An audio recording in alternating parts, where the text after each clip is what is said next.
All right, good morning now. Well, I feel we've now come to a very nice place in the course. You've been working extremely hard. We've just gone through what I said I felt was really the intellectual pinnacle of sophomore organic chemistry. We've been through a very rich collection of carbonyl chemistry.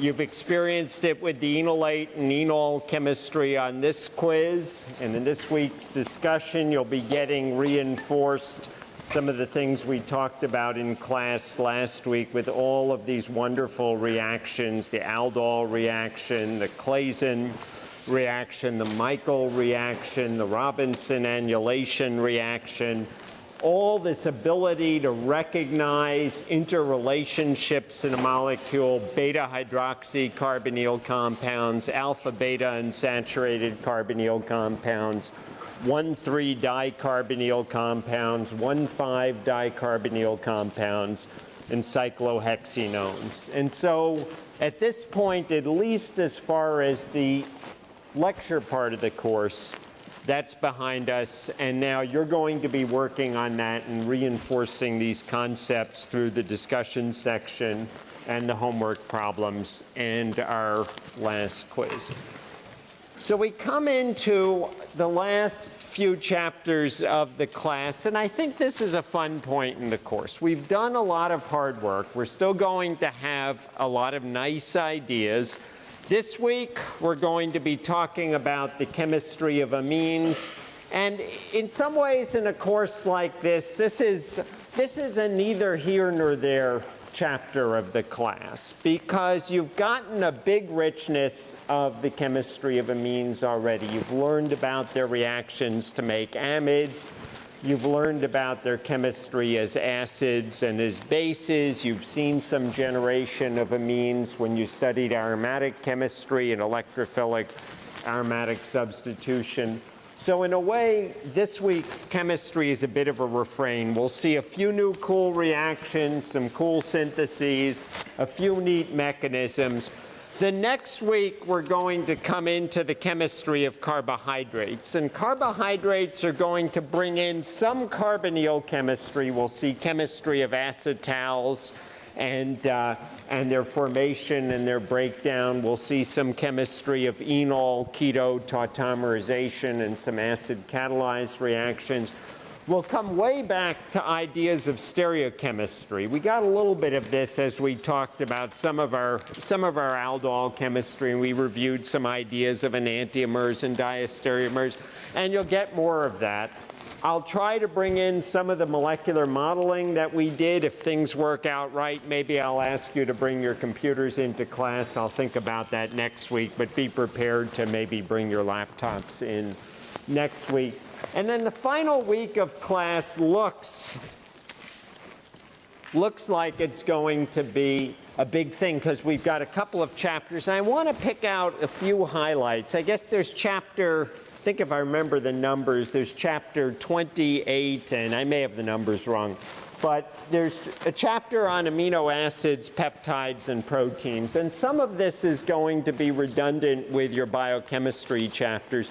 I want to focus on one aspect of that, which is another real intellectual pinnacle of organic chemistry, and that is the solid phase synthesis of peptides. And that'll bring in some nice reactions. You'll see amide bond formation. You'll see some concepts of aromaticity and stability of anions. And you'll see a really profound idea of being able to build up molecules repetitively, step after step, biologically important molecules, molecules that are all sorts of things, hormones that lead to uterine contractions in pregnancy and birth and so forth. And this was one of the intellectual triumphs.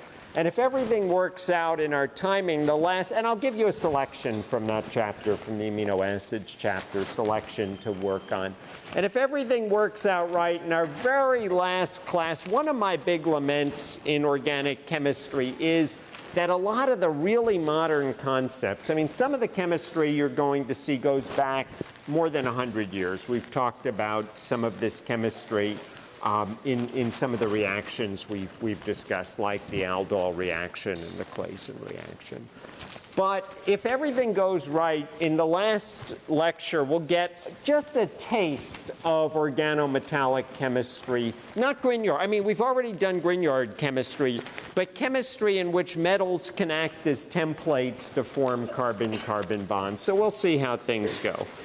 So today I want to start by talking about amines and talking about their properties and their syntheses. And amines are really cool molecules and really important biologically. They're present in so many biologically active natural products. Many of these are called alkaloids and are produced by plants. And I want to draw out two of these molecules, and I want you to draw along with me. They look really hairy, so I'm going to draw at least the first one I'll draw slowly. It looks really, really hairy. So we're going to start by drawing a benzene ring, like so. And we're going to connect that to a cyclohexane ring. We'll make it a cyclohexene ring. For those of you who, well, for everyone here, you'll know my handwriting's no great shakes, and yet a few simple tricks like being able to draw a hexagon or being able to draw a zigzag line really help. We're going to connect these two rings together by way of an ether linkage from the benzene to the cyclohexene ring, and I'll show some stereochemistry over here. We'll put on a couple of hydroxy groups, one on the benzene ring, and of course there's no stereochemistry on that hydroxy group. And then we'll have another hydroxy group going down. In other words, in a stereochemistry going down. We'll draw in one more six-membered ring here. So far, everything's pretty easy to visualize. Now we've got some overlapping bonds, so I'm going to put a bond, a wedge, an arrow, a line coming out of the blackboard to a nitrogen here. And again, if you're good at drawing hexagons, you can do a lot of things and then fake the rest. So we'll have another bond off of the nitrogen. Going to show a bond coming out over here, like so. We'll connect that over to the bond to the nitrogen, so we're crossing. If you want to get fancy, and people who are really good can do this beforehand if they just plan their drawings. I'm not really good at drawing. You'll put a little break in there to help indicate that we're going above. So that doesn't mean a broken bond. It's sort of a way of drawing perspective. So you've got that. I'll show you some stereochemistry over here, a hydrogen, and we'll finish our molecule off by putting a methyl group on the nitrogen.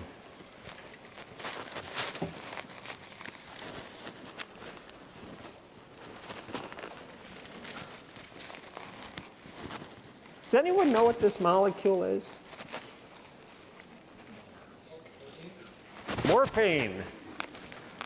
Who said that? Good. Who? Morphine. Good for you. How'd you know? What's that? Ah, did they? Okay, so I didn't see morphine in the chapter. I saw, okay, so great, great. And this is a really important molecule in organic chemistry. And when I teach my graduate level spectroscopy course, I tell students that it took chemists 50 years to determine the structure of morphine. And now this is something that our graduate students can do in the course of an afternoon. I didn't see morphine, but I saw at least one related compound in the chapter. So morphine is part of a family of what are called alkaloids. Alkaloids are nitrogen-containing compounds produced by plants. Morphine in particular is an opioid. It's produced by the opium poppy.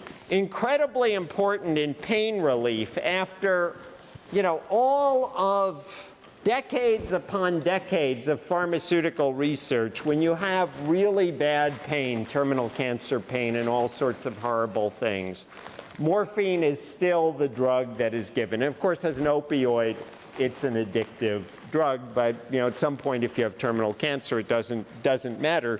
Many of the synthetic drugs that also work on pain bind to the same receptor in the brain, and it's really hard to separate pain relief from the ability to get addicted.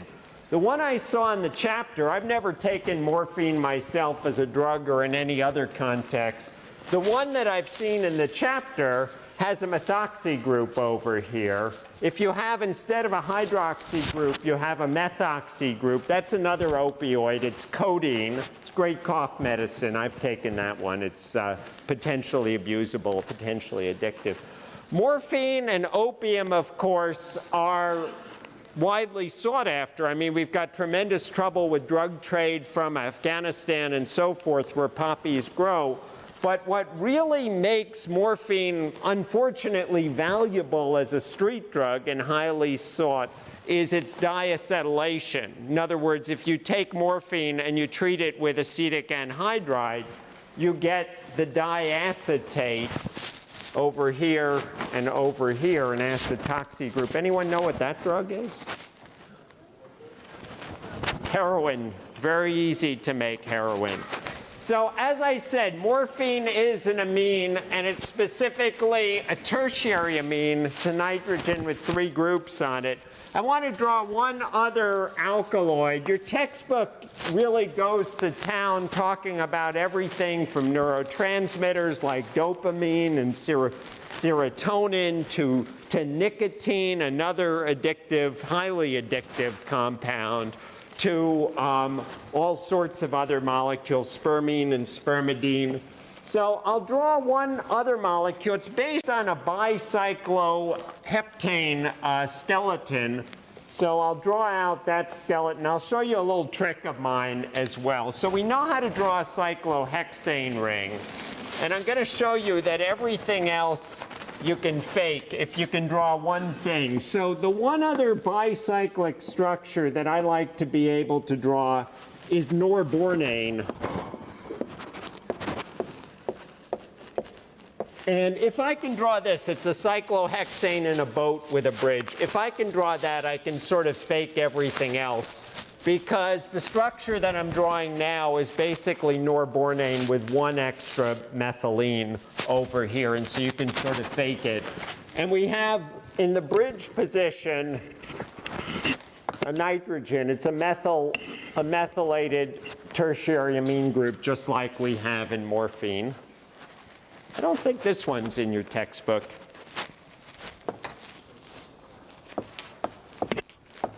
We'll have a methyl ester group over at this position. We'll have a benzoyl group over at this position.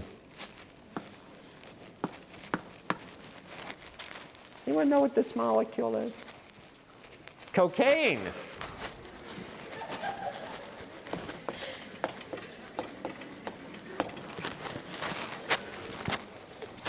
I have had that one medicinally. When I was in college, I used to get terrible nosebleeds, and so to treat it, apparently the treatment involved some silver nitrate up your nose, but before that it was preceded by some cocaine up your nose. That was another one I used in my graduate level spec class. One of my colleagues is authorized to have a bottle of cocaine for research purposes, so I was very happily walking around with a 1-gram bottle of cocaine that was to become the final exam for our graduate students. All right,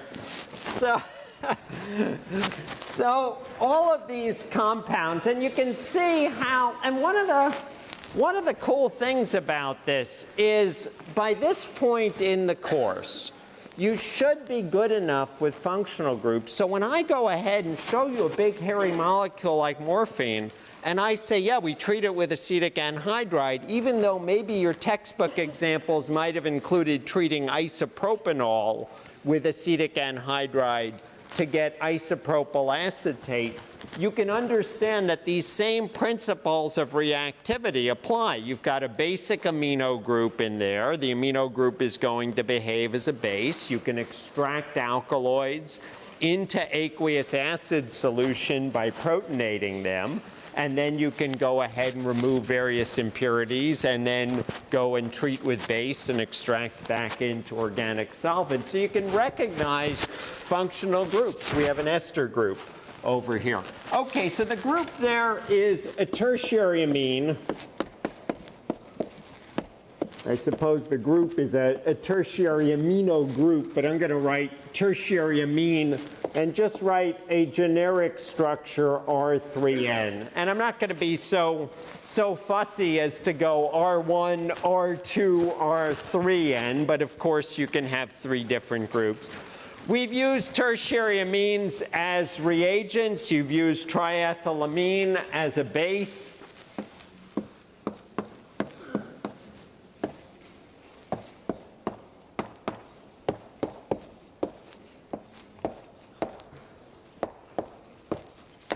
Tertiary amine, of course, has 3 different carbon atoms attached to the nitrogen atom and a lone pair as well on the nitrogen. A secondary amine, again, I'm not going to be so fussy as to say R prime or R1, R2, but you have 2 alkyl groups, 2 R groups on the nitrogen, 2 carbon-containing groups. You've already encountered, we've used certainly again and again in our enolate chemistry, we've used this amine, we've used diisopropylamine.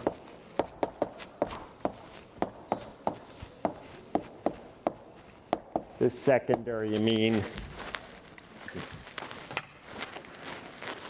Say primary amine. By the way, you'll see people write 1 naught for primary, 2 naught for secondary, 3 naught for tertiary. That's fine too. I don't know. For a primary amine, of course, we're talking RNH2 here. So I'll give us an example of methylamine, CH3NH2.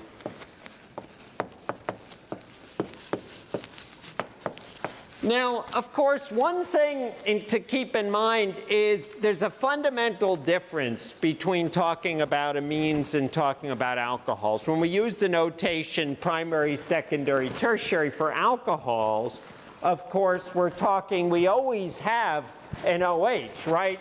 When you go ahead and have 2 R groups on an oxygen, that's an ether. It's a different class of compounds. But with alcohols, you'd say, okay, ethanol is a primary alcohol.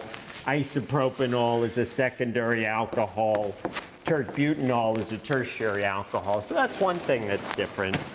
All right, I want to maybe show us a couple of aryl amines. So these examples here are all alkylamines. And there's some real differences in reactivity and even differences in the structure and bonding of aromatic amines and aliphatic amines. So I'll just show you a couple of aryl amines. So because the chemistry of amines is so old, so many of these compounds have common names that are used in preference to maybe a more systematic name. In fact, the common names have really gotten wrapped into the systematic names. So you wouldn't call that compound, no chemist would call that compound phenylamine or aminobenzene. They'd call it aniline. I guess somebody could call it aminobenzene. Certainly, if it's a substituent, you'd call it that. I'll show you that in a second. But I'll just give you one other idea for substitution. I don't think we're going to be as systematic maybe in our discussion of nomenclature as we've been with some of the other compounds, in part because amines people differ so much from systematic nomenclature and how they refer to them. So if we're going to refer to substituents on the nitrogen, we'll just put the capital letter N. If you're typesetting it, you'd set it in italic. So this compound has two methyl groups on nitrogen. So this would be NN-dimethyl-aniline.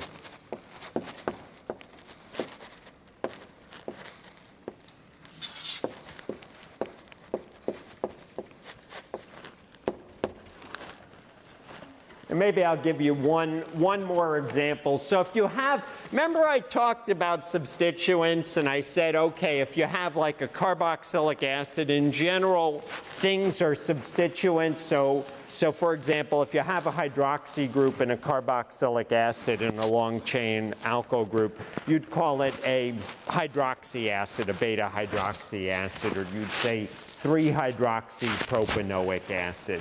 Similarly, in terms of ranking and in terms of priority, the amino group is pretty far down the totem pole. So if you have a ketone or you have an aldehyde or you have an acid in the molecule or a nitril, you're going to be naming it as an amino substituted molecule. So this molecule here, we don't name as an aniline, we'd call this p-aminobenzoic acid.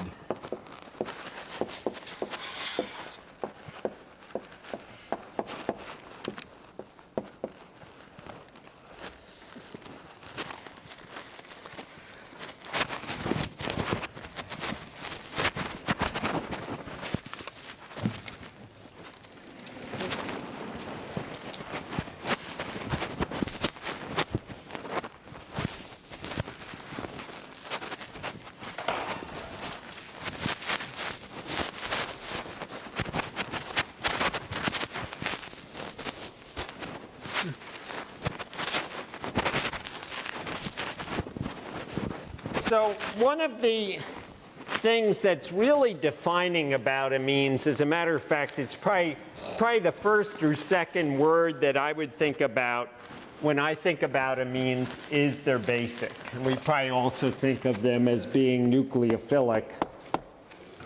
We've already seen lots of their chemistry as bases, and it's a good chance to review and also to straighten some concepts in our mind. So we always think of basicity, we think of the pKa of the conjugate acid as a measure of basicity.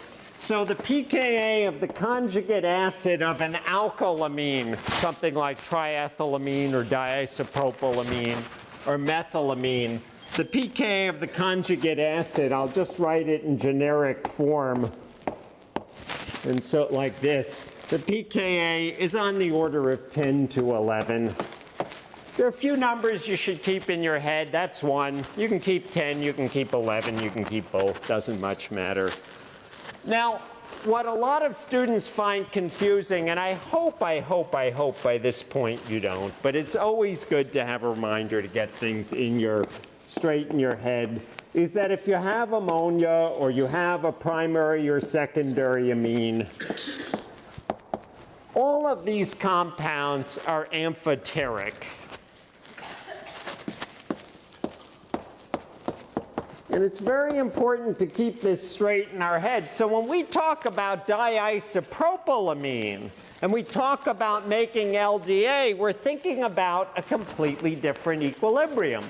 So we know diisopropylamine, when we think about making LDA, we say, oh, the pKa is about 40.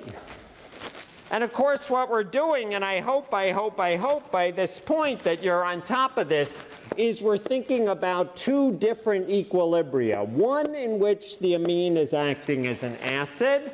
So when you take diisopropylamine and say butyllithium, we have an equilibrium that lies so far to the right that for all intents and purposes, I barely think of it as an equilibrium, where we get diisopropylamine and butane. And here what we're saying is an acid, pKa 40, reacts with a very strong base to give a slightly less strong base, and a conjugate acid of butyllithium is butane, pKa about 50. Now, conversely, by the time you're going to do an aqueous workup on an LDA reaction, maybe you're using some aqueous acid like aqueous HCl, which I'll write as H3O plus because HCl is such a strong acid that it dissociates fully in water. You're going ahead and you're treating your diisopropylamine with H3O plus, pKa 17, negative 1.7, and now you're protonating this. So now, again, you have this equilibrium that lies so far to the right that I'm not even bothering to write it as an equilibrium, where now we're talking about, say, I'll give you an exact number. It happens to be 11 in this case, but again, 10 or 11 doesn't matter. And so that equilibrium lies way, way, way to the right. Now, one thing that's important to keep in mind in avoiding confusion is there's a huge difference between amines and amides. In amines, you have a nitrogen that's pyramidal. So this is an amine. It has a lone pair. If it's an alkylamine, it has a lone pair that's in an sp3 orbital.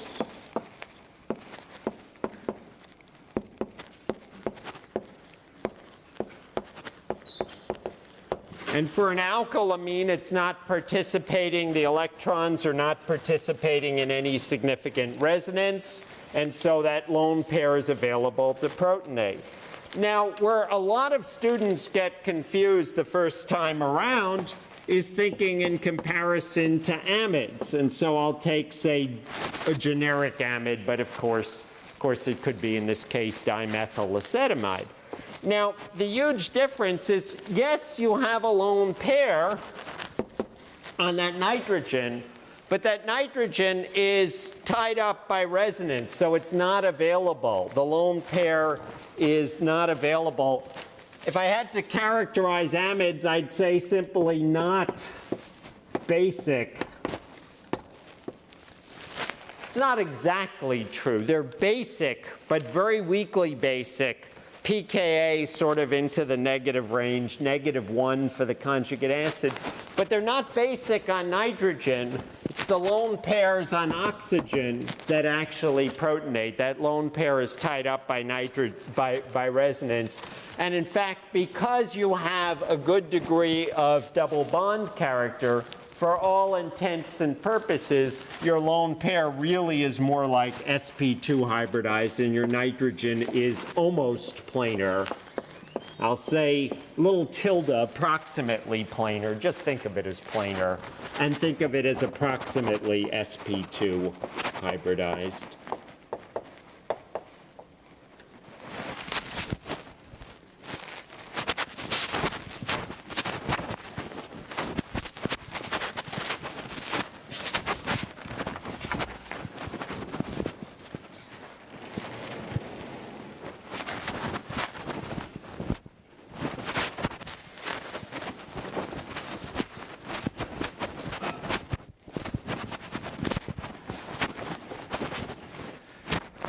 So I want to make a comparison between amines like diisopropylamine and triethylamine and methylamine and ammonia, of course. I mean, it's not an amine, but it's basically the parent of the same family, much as water is the parent to alcohol. And amines that have aromatic groups in them. So when I drew aniline, we also have a situation that in some ways is like our amide. You've got a nitrogen with a lone pair, but that lone pair is participating in resonance. The lone pair is donating into the aromatic ring. When you learned about electrophilic aromatic substitution, you learned that amino groups were orthopara directors, that they were pushing electron density to the ortho and para positions of an aromatic ring, and then in turn able to stabilize a positive charge that formed during the electrophilic aromatic substitution reaction. So the lone pair is tied up by resonance.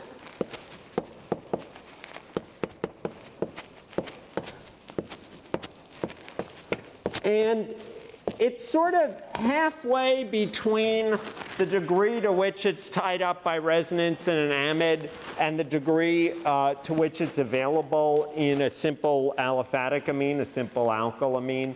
The pKa of the conjugate acid, so the pKa, so this is an arylamine. Aryl is just a fancy word for aromatic.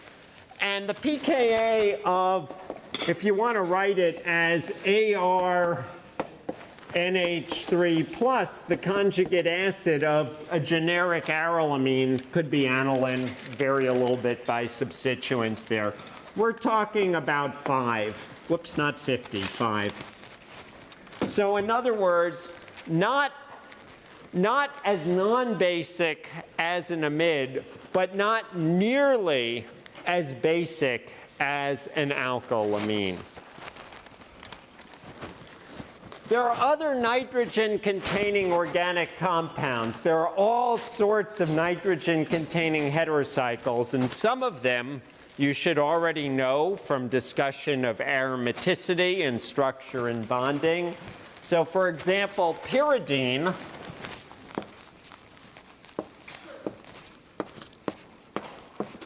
is the nitrogen analog, and I'll draw the lone pair here just to be very explicit. So this is pyridine. We've been using it as a reagent in some acylation reactions. Pyridine is the nitrogen analog of benzene. The nitrogen is participating in the aromatic ring system, and instead of having a CH group, it has a lone pair of electrons. The lone pair of electrons is sp2 hybridized. And remember, when you use more S character, you hold your electrons closer to the nucleus. That makes them more stable, less willing to share. So when you use more S character, your lone pair is less available to bond to a proton. That lone pair is less basic and less nucleophilic than a regular amine.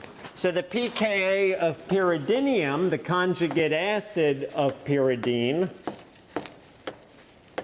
the pyridinium ion, is also about pKa of 5.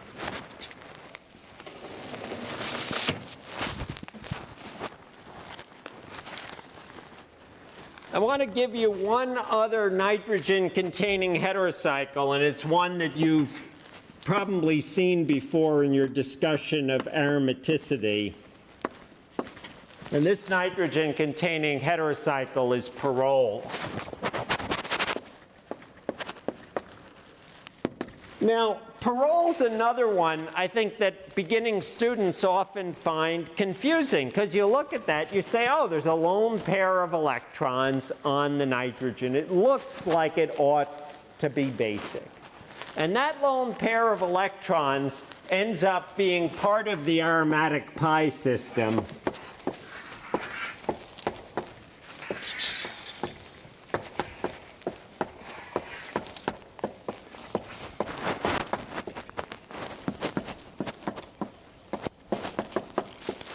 As a result, if you protonate it, you're going to give up a ton of resonance energy.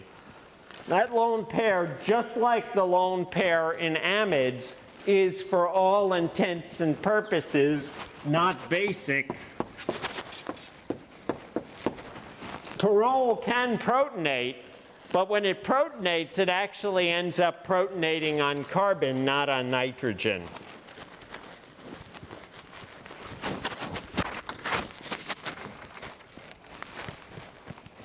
So thoughts or questions at this point? Yes?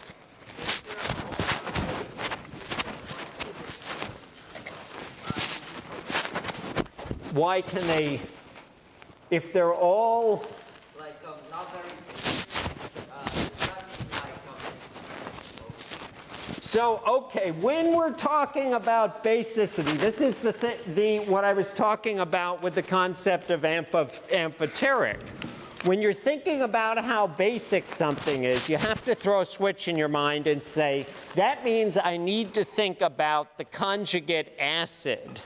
When you're talking about how acidic something is, so we're not discussing the acidity of parole, then you're thinking about, okay, what are we doing to give up a proton and form the conjugate base? So remember, in your mind's eye, when we're thinking about the basicity of parole on nitrogen, you're thinking about this species here with 2 protons, and you're saying, oh my goodness, I've had to give up all of that resonance energy, all of that aromaticity. That's terrible. That doesn't form.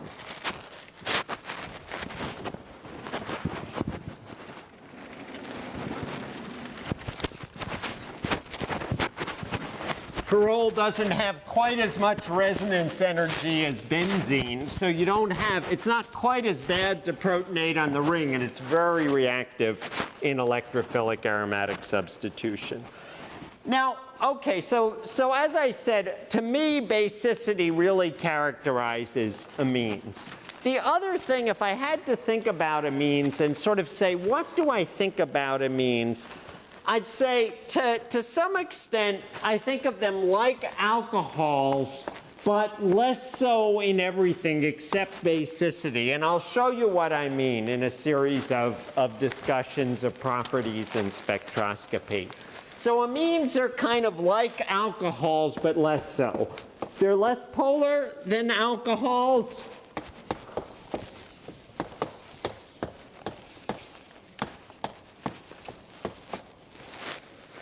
Their dipole-dipole interactions are weaker. Their hydrogen bonding is weaker. So I'll say less polar than alcohols and less hydrogen bonding than alcohols.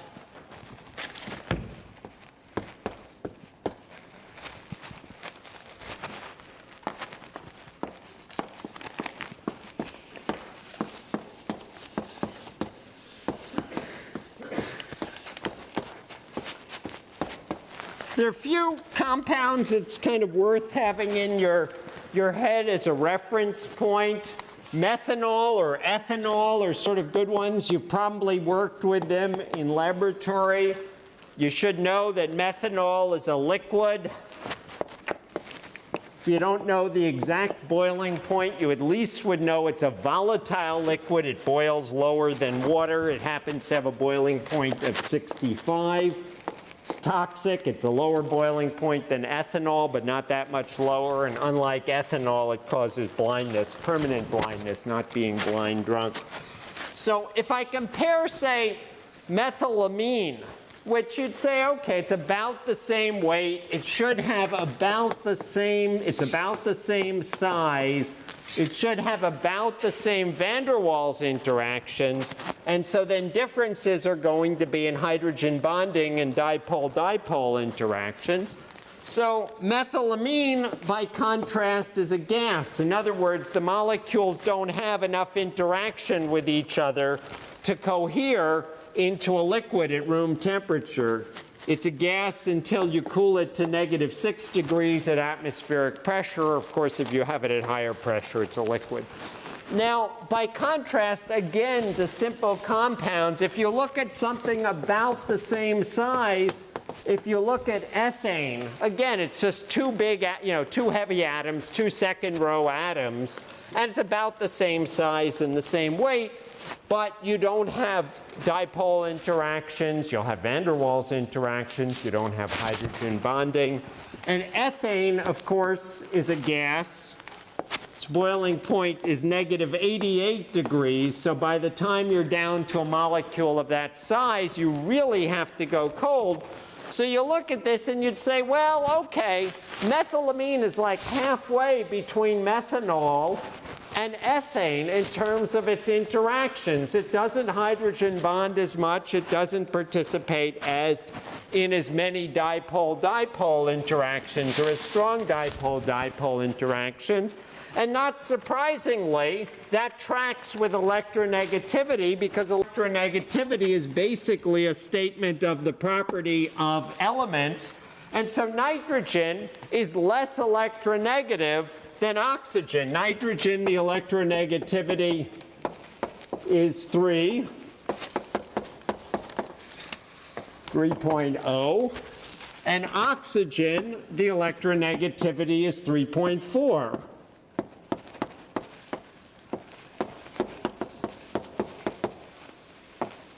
In other words, the nitrogen pulls the electrons away from the hydrogen less, so they hydrogen bond less. You've got smaller dipoles in the molecule, and so for both reasons that shows. And you can see this, so if you want to now separate out the hydrogen bonding component from the dipole-dipole component, I'll give you another comparison. So we'll look at trimethylamine, CH3 nitrogen. So that's a gas. Its boiling point, though, is just above freezing of water. Its boiling point is 3 degrees. And if we compare it to something comparable in size to isobutane, now we have a lower boiling point, although not that much lower. So CH3CCH is isobutane, virtually the same size and shape as trimethylamine. And the boiling point, it's also a gas. The boiling point is now negative 12 degrees. So you can look at that and say, yeah, okay, we've got dipole-dipole interactions in trimethylamine, and those raise the boiling point a little bit over isobutane that just has van der Waals interactions. But it's not a huge difference.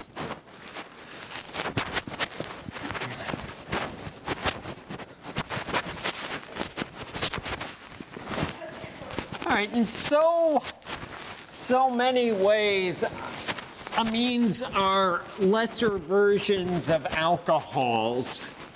And it's probably in terms of what you see in the spec part of the course you get for IR, you're not going to see it, but when we actually look at real IR spectra, you see it. So in the IR spectrum, you have an NH stretch. And the NH stretch is essentially at the same place as alcohols. It's that region above 3,000, that region kind of around 3,300 to 3,500. So the NH stretch, I'll say it's like the OH stretch. In other words, you'll typically see, from your textbook, you can use 33. In my graduate course, I give more detail, but you can use 3,300 to 3,500 wave numbers. But when you look at an actual spectrum, what you see is the band's a lot weaker. Now, you're not going to see this, but maybe you will if there's some spectra in the homework.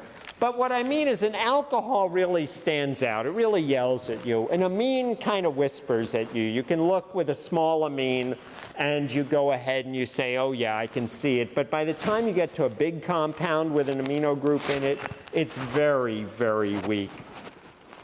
If you have a primary amine, you'll actually see two bands that correspond to an asymmetric and a symmetric stretch. The other thing, and your textbook doesn't mention this, when I read an IR spectrum, I generally look at the region from about 1600 on up. Right at the very bottom of that region, there's an NH bend. And so it's right at about 1600.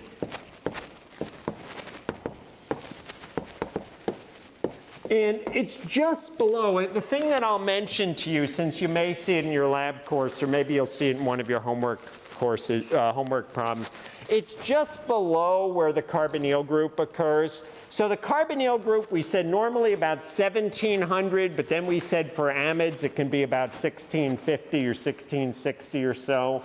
And this is just on the lower edge of that. So when you're reading a spectrum, you want to make sure you don't mix it up. All right, NMR spectra, again, this idea of kind of like an alcohol, but less so, comes up, or at least it's how I organize it in my own thinking. I'll show you what I mean.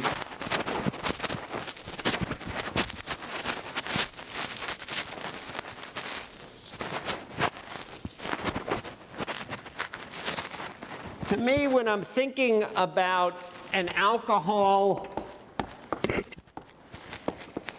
I'm normally thinking about the hydrogens on the carbon next to the oxygen. And so I'm thinking, all right, that's sort of 3 to 4 ppm. That'd be kind of a range if you want to keep one number in your mind. I can give you a more detailed number. But when I'm thinking about an amine, and again, I'll just sort of write a generic structure, that nitrogen's less electronegative. It's pulling electron density away from that hydrogen less, and as a result, it's not shifting it as far downfield. So generally, the hydrogens alpha to an oxygen in an alcohol are going to be kind of in the 3.5 ppm range.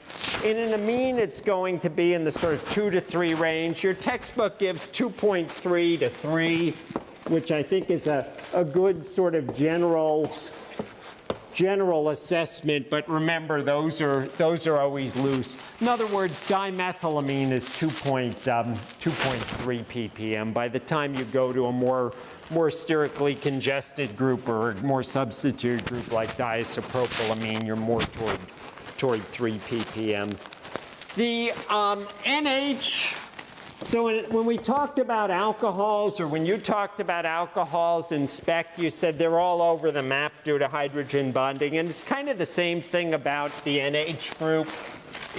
Your textbook gives 0.5 to 5 ppm. And that's a good general start, unless you're an arylamine like an aniline, in which case it's going to be a little further down. But the NH is often very broad and hard to see. And so for those of you who go beyond the textbook course, I'll say often broad and hard to see.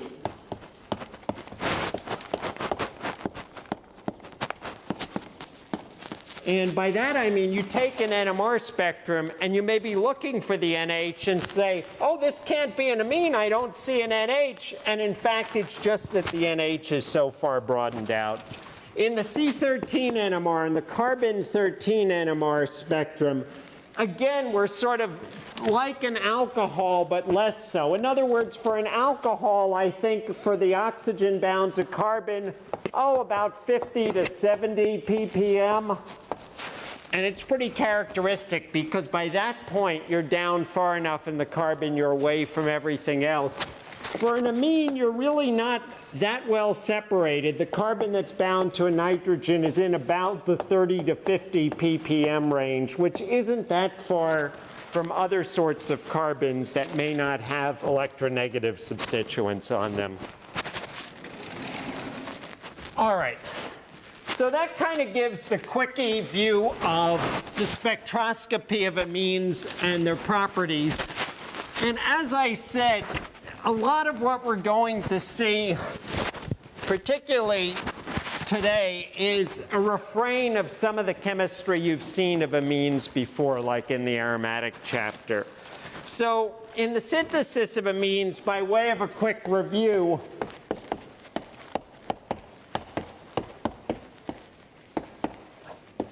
you learned that nitration, that electrophilic aromatic nitration, was a very common reaction and a way to substitute an aromatic group. And the nice thing is it's really, really easy to reduce the nitro group. And your textbook gives 3 different ways, but I can give you 100 different ways to reduce the nitro group down to an amino group. So your textbook taught you that catalytic hydrogenation with hydrogen and palladium on carbon can reduce the nitrogen, or you can use a metal. Metals are reducing agents in general. Metals want to go to metal cations. They want to give up electrons. So iron and hydrochloric acid, or tin and hydrochloric acid. These are 3 conditions from your textbook, and they're all good ways to reduce the nitro group on an aromatic ring. down to an amino group. Aliphatic nitros are a little harder to reduce, but they can be reduced by catalytic hydrogenation as well under slightly different conditions. You've learned that lithium aluminum hydride reduces everything and anything. We saw that all the carbonyl groups got reduced down. Esters go to alcohols. Carboxylic acids go to alcohols. Ketones and aldehydes go to alcohols. And the oddball in the chemistry of lithium aluminum hydride was that because it's hard to kick out the nitrogen in the reduction process, you reduce, you add hydride, you get a tetrahedral intermediate, you end up forming a bond to aluminum, your nitrogen kicks out the oxygen, you add another equivalent of hydride. And so lithium aluminum hydride, LiAlH4, followed by an aqueous workup, reduces most amides down to amines.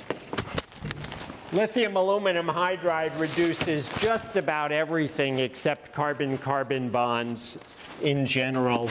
And so nitriles also get blasted down to amines. So if I take, say, benzonitrile and I subject it to the same conditions, I'll just write a ditto mark here, you get phenylethylamine. So immediately you can start to think about ways of making amines where you could start with a carboxylic acid, make an amide, reduce the amide to an amine, or start with an alkyl halide, do an SN2 displacement with sodium or potassium cyanide to get a nitrile, and then reduce the amine to a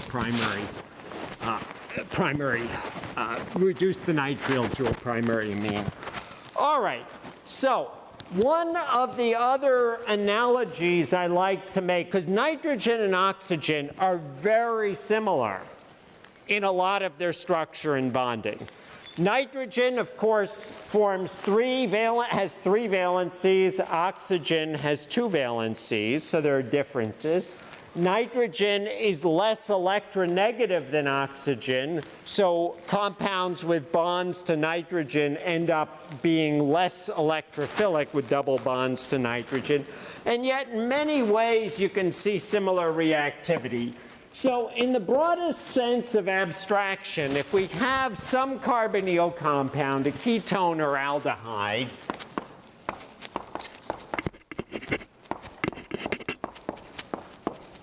and in the broadest sense of abstraction, if we envision adding a hydride nucleophile, and of course you can't go and get hydride any more than you can go ahead and get carbanion, but if we take some hydride source, I'll write this as hydride source just so you have it for your notes.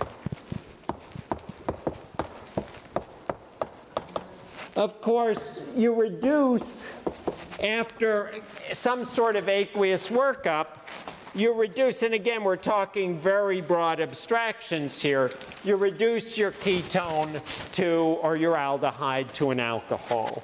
Now, by a similar token, if we have a carbon-nitrogen double bond of an amine of a ketone or an aldehyde, and again, we have some type of hydride source, H- in quotes, you reduce your amine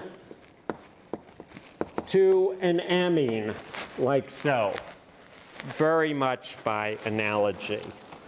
Now, this chemistry often gets put together where one can carry out the formation of an amine and the reduction, and that process is called reductive amination, and it's a nice way of making amines. And so again, in sort of very broad view from 30,000 feet abstraction, if we have some sort of carbonyl compound and some amine, some RNH2 amine, and we envision going ahead and again treating with the right hydride under the right conditions, you can both form an amine and reduce the amine, often by way of the aminium ion. all in the same pot.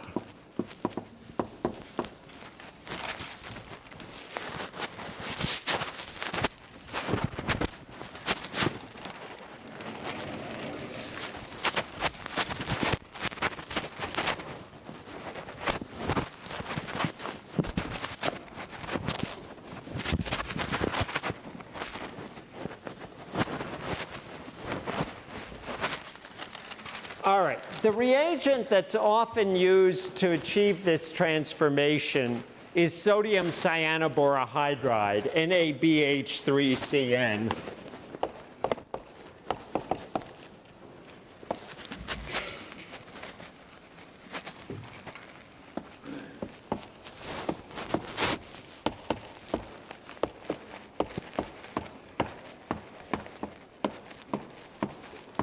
Now, we've already seen various hydride reducing agents. You've seen lithium aluminum hydride, you've seen sodium borohydride, you've, I believe, seen lithium tri-tert-butoxyborohydride, and they all have slightly different properties. Lithium aluminum hydride has that aluminum hydrogen bond that's very polarized. You end up with a very potent hydride source. Boron is less electropositive. It's more electronegative than aluminum, less electropositive. The bond isn't as polarized. It's a milder hydride source. So sodium cyanoborohydride, here's the cyanoborohydride anion, is in many ways like sodium borohydride, but less so. The cyano group is electron withdrawing. It's pulling electron density away. So sodium cyanoborohydride is even less willing to donate a hydride. And that's good because it's not a good enough reducing agent to reduce a ketone, but under the reductive amination conditions, you form as an intermediate, you form an iminium ion. And the iminium ion intermediate is more electrophilic than a ketone. And so sodium cyanoborohydride can add hydride to the iminium ion in the course of the reaction. And so often in one pot, you can mix a ketone and an amine, or a ketone and an ammonia, and sodium cyanoborohydride, sometimes with a little bit of a mild acid like acetic acid, in order to go ahead and form an amine. So if we take benzaldehyde and we treat it with ammonia and sodium cyanoborohydride, NaBH3CN, you get benzylamine. You form the imine, or rather the iminium ion forms transiently, and the cyanoborohydride adds hydride to that and reduces it to the amine. You can do the same thing with a ketone or an aldehyde, so I'll just give you one more example. If you take cyclohexanone and you take, I don't know, let's take neopentylamine as an example, tert-butylamine, not neopentylamine, tert-butylamine as an example, and subject it to the same conditions. So I'll just write ditto over here. Now you can form a secondary amine. Like so.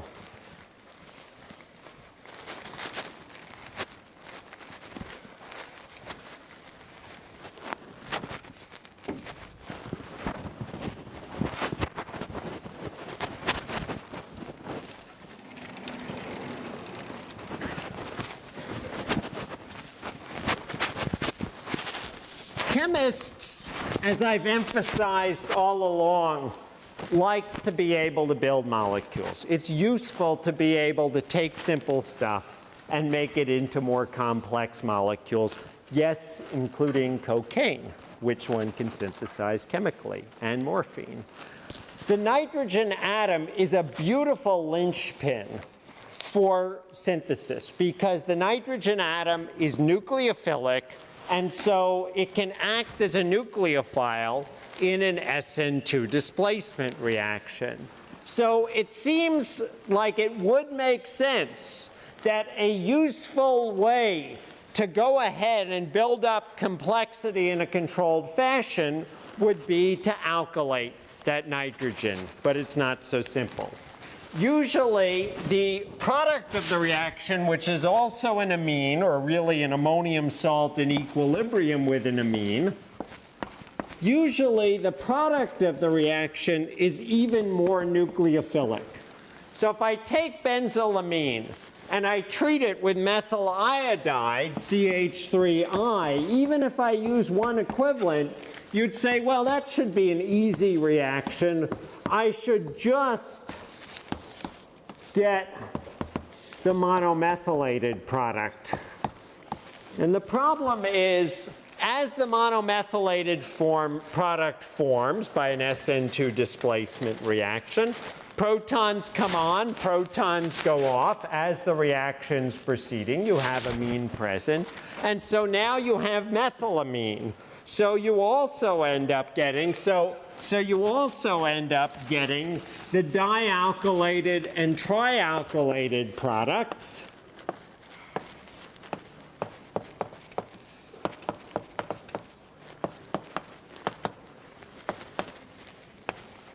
As a mixture. The trialkylated is the benzyl trimethylammonium ion, which is actually used as a germicide in things like eye care products. So the overall result is you get a mixture of products. And so if you say, oh, I want to be smart, I know how to make methylbenzylamine, all I do would be to treat my benzylamine with methyl iodide and then do a basic workup. The problem is you generally, and this isn't always true, but you generally cannot get a monoalkylated product in a controlled fashion.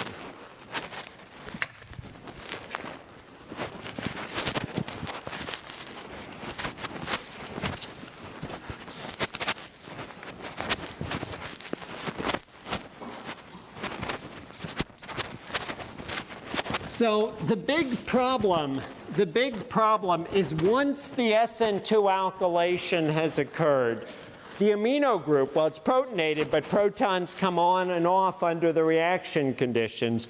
The amino group is still nucleophilic and still available to undergo alkylation. In fact, it's even a little more nucleophilic.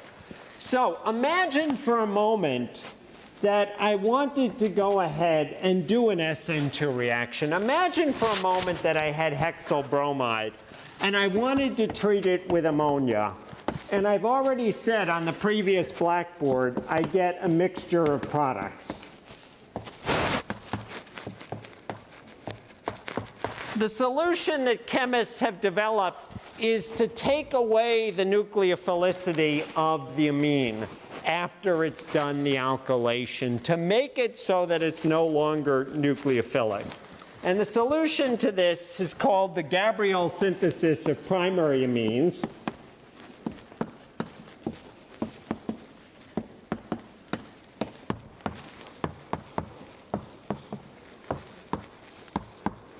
And it's to use an ammonia surrogate. The ammonia surrogate is phthalimide.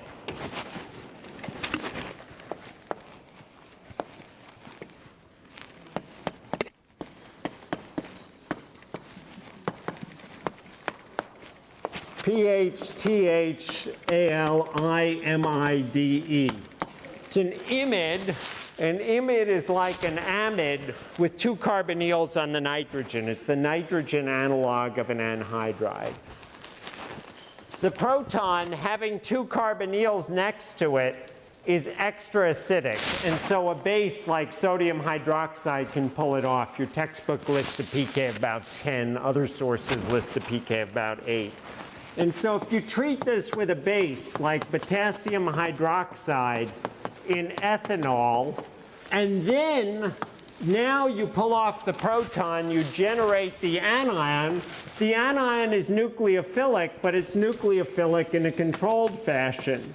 So now if you add your alkyl halide that can participate in an SN2 reaction, if you add your hexyl bromide, now you go ahead, it alkylates, and then what you can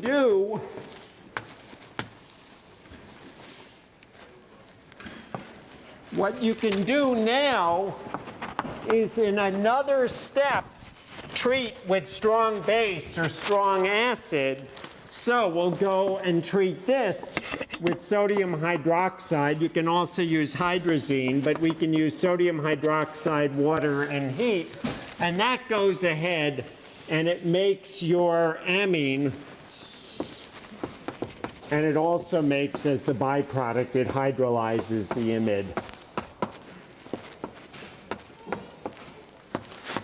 And there are other sorts of syntheses using surrogates, using protecting groups in order to allow the synthesis of secondary amines. There's the Fukuyama amine synthesis, which I won't show you.